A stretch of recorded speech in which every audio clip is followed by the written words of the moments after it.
अस्सलामुअलैकुम सामीन। 13 रबीउल अव्वल और 29 सितंबर है।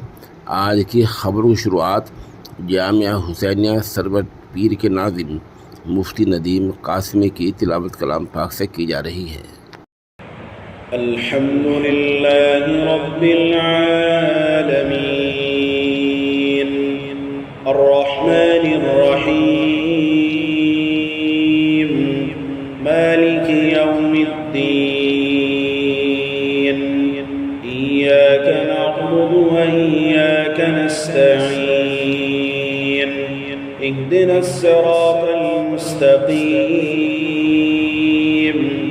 صراط الذين أنعمت عليهم غير المغضوب عليهم ولا الضالين.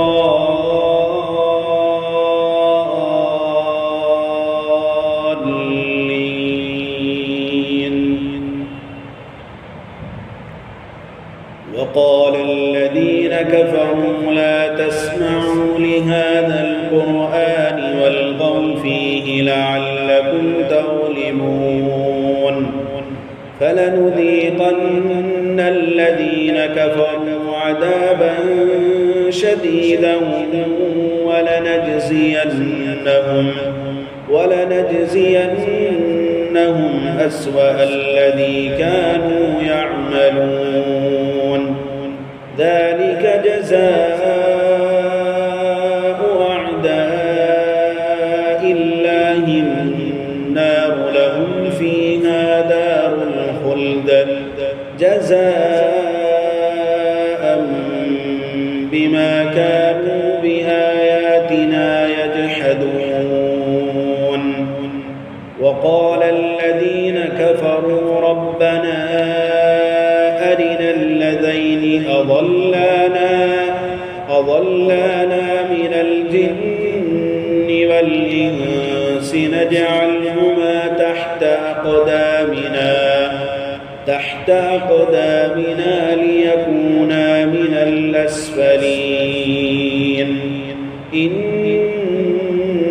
الذين قالوا ربنا الله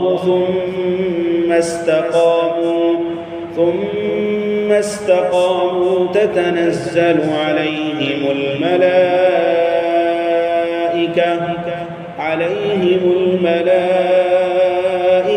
ألا تخافوا ولا تحزنوا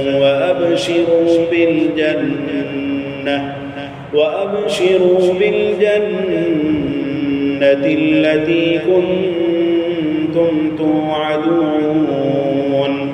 نحن أولياؤكم في الحياة الدنيا وفي الآخرة ولكم فيها ما تشتهي أنفسكم ولكم فيها ما تدعون. نزلا من غفور